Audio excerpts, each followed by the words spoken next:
তোর চাচি নাবিলার মাথায় তেল দিয়ে দিচ্ছে, একটু পর আমিও দিব। এসব গ্রামের সস্তা তেল মাথায় দিলে মাথার চুলগুলো নষ্ট হয়ে যাবে।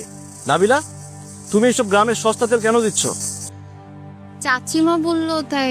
চাচিমা বললে তোমার দিতে হবে? এই রাশেদ, খবরদার বৌমারে দমকায় কথা কবি না কইলাম। বৌমা অনেক লক্ষ্মী একটা মাইয়া।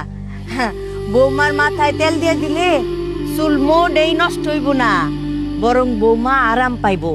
বৌমার মাথাটা গরম ঠান্ডা হইব। আয়ো মা, মাথাটা ঠান্ডা করে দিই।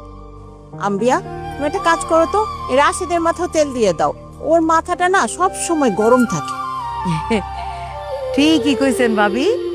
রাশেদ যে ছোটবেলায় কত যে তেল দিয়ে দিছি, সারাটা শরীরে তেল মাইখা ডইলা দিতাম, বুঝছো? তখন রাশেদ বাবাজি খালি কিলকিল কিলকিল করে আসতো।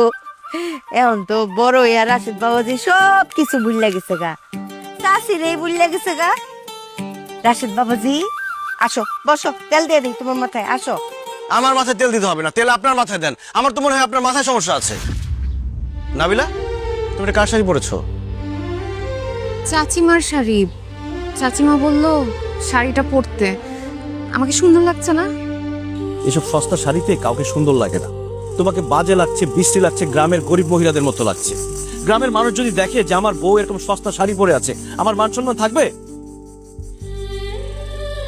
যাও, শাড়িটা পাল্টে আসো, যাও।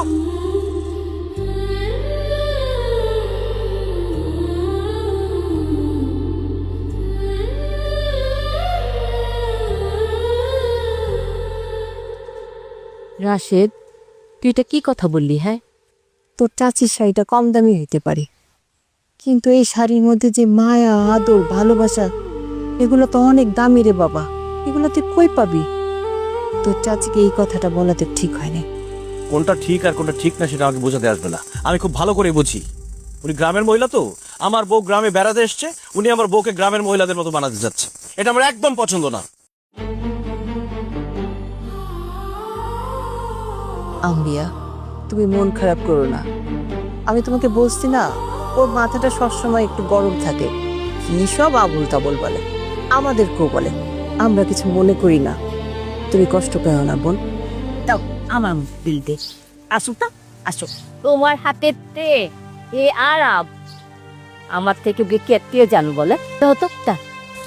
ভাবি গো, আপনি অনেক ভালো মানুষ।